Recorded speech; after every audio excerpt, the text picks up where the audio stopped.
Alam mo, Amy Marcos, kung talagang tunay ka ng kapatid, dapat hindi mo pwede gawin sa iyong kapatid. Presidente pa naman. Alam mo, kung talagang sabihin natin, totoo po yung ako sa sayo, okay, ako sa sa iyong kapatid, si PBBM na may talagang gumagamit na sinasabi mong pulburon, bakit di mo naman kailangan ilabas, no, isigaw sa buong mundo o dito sa bansa natin, 'di ba? Consideration, 'di ba? Kapatid mo yan, kahiyan niyo yan ng kamag-anak yung Marcos, 'di ba? Oo, sabihin natin nagsasabi ka ng totoo. Bakit ngayon mo lang sinabi? Hindi mo sinabi noon pa, 'di ba? So yun yung point ko dito. Alam mo, Amy Marcos, minsan iniisip ko baka nga hindi ka Marcos dahil ganyan katindi yung galit mo sa iyong kapatid, no? Hindi ko alam, Amy Duterte ka na ate, okay? Hindi ko alam kung tunay ka talagang anak ng mga Marcos. Aba, grabe naman yung ginagawa mo. Kapatid mo pa rin yan, kadugo mo pa rin yan. Itong masaklap, pati yung asawa ni PBBM dinadamay mo, di ba? Pati mga anak, di ba? Hindi mo ba alam? Pati angkan mo kasama na rin yan, basta lahat ng Marcos. Marcos pa rin yan.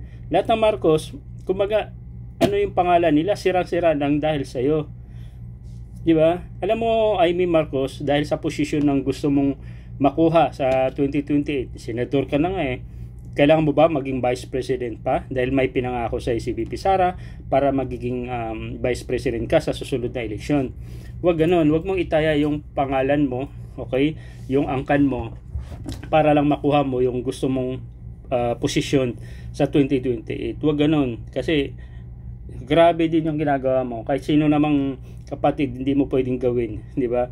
Kahit kayo may kasalanan, kung may kasalanan sa PBBM, yun, tama yun, na-advisean mo, di ba? Pero timing na timing, nagsalita ka sa harap mismo ng milyon ng mga tao sa kapatiran, mga iglesia ni Cristo. Tama ba yun?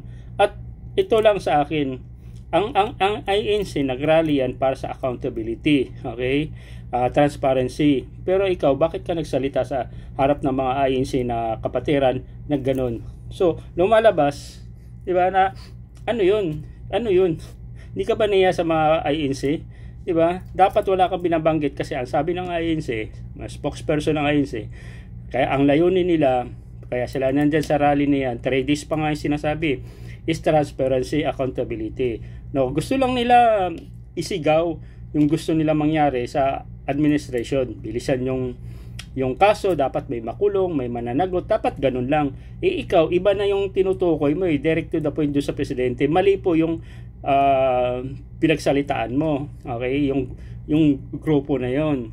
Nakuha nyo, siningit mo kaya minsan yung INC nababatikos, di ba? Kaya nga hindi nangyari, hindi natuloy yung 3 days na rally, okay?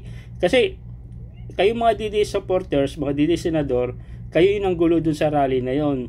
Andan si Marcoleta, si Defensor, Diyos ko, mga laos na, si Mike Defensor, di ba? So minsan ng mga tao, pag sinabing INC rally, may halong politika, minsan nawawala ng respeto sa mga kapatirang INC na dadamay. Hindi lahat, pero nadadamay kayo kasi lumalabas tuwing magrarally kayo, magsasalita itong mga DDE senador, bumabanat sa administration. So, iisipin ng mga ibang tao ay itong INC ay ano sa DDS, no? Maka Duterte talaga. Hindi mawala yan sa mga mga kababayan nating Pilipino. Diba? Kung nagrally kayo, hindi na dapat magsalita ang mga politiko dapat diyan. Kayo lang dapat para walang halong, diba? Para hindi kayo pagdurudahan na binayaran kay ang INC, diba? Alam ko si Marcoleta INC yan eh, pero hindi dapat ganoon. So ikaw Amy, no? Ewan ko lang, baka balang araw hingi ka ng sorry sa mga anak mo, kay PBBM pag naalis na yun sa pwesto. Sa tingin mo ba pag naalis sa pwesto yung kapatid mo, diba, is ganun lang? Pwede kang baliktarin ni Sara Duterte, traidor din yung pamilya niyan. Pag napalaglag nila yung si Sara, dahil sa'yo, ikaw naman yung sisiraan. Sino yung lalapitan mo? Mga Marcos pa rin. Diba? May mga posisyon yung mga anak mo. Diba? Yung pamangkin mo si Sandro, di ka ba nahiya? Tapos balang araw, hingi ka na ng sorry dahil sa nagawa mo. Hindi na maibabalik yung sorry, Amy Duterte. Hindi na maibabalik yun. Diba? Nasa social media na eh, kalat na kalat na eh. Marcos versus Marcos na. Tuwan-tuwa naman ngayon yung mga Duterte. Di ba? Ito pang masaklap. Sa tingin mo ba, pag nakaupo si Sara Duterte, Sa tingin mo ba gaganda yung Pilipinas? Mas lalong lulubog ang Pilipinas. Sisihin ka, isa sa masisisi ay ni Marcos. Ako, bilang isang OFW, baka hindi na ako uuwi pagka si Sara Duterte na yung magiging presidente. Wala, mas lalong lubog ang Pilipinas. Di ba? Lubog na nga sa utang nung termino ng Duterte, ng matandang Duterte, tapos may Duterte na naman papasok, mas lalong lubog.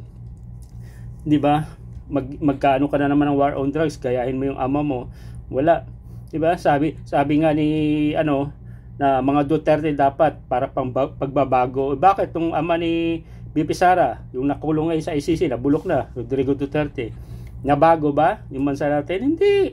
Mas lalong lumubog sa utang, lubog sa baha, mas lalong lubog sa corruption. Kasi si Rodrigo Duterte mismo, alam niya may corruption sa DPWH, hindi man lang niya, wala siyang tawag dito, walang imbestiga na nangyayari.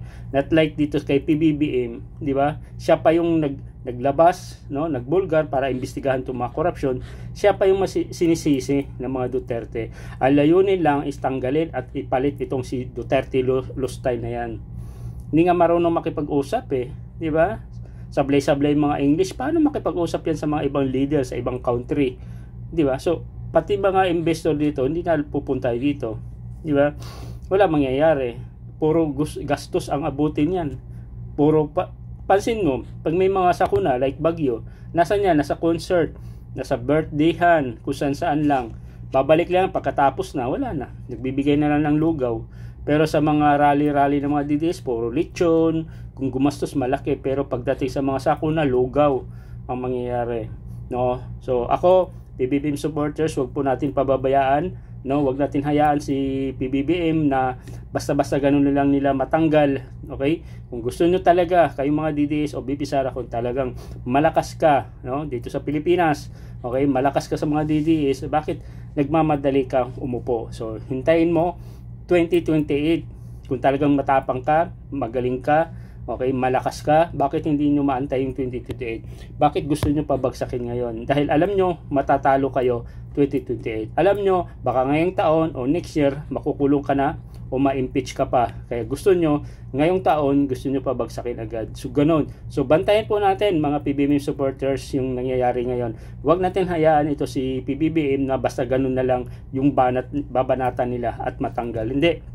Gagawa po tayo ng awareness lagi, no? Mag-support, kahit papaano support tayo sa ating mahal na Pangulo. Wala lang ginagawa yung Pangulo natin is magtrabaho, di ba? Ngayon pa lang nandoon na sa North, di ba? Saan ba yung isang banda? Sa Bicol ata, di ba? Nag-inspection do sa nangyari doon sa bagyong Uwan, di ba? Do sa school, di ba? So si PBBM walang lang ginagawa yan kundi magtrabaho. Yan po, hindi katulad yung BP Sara nyo, lustay. So yun lang mga idol.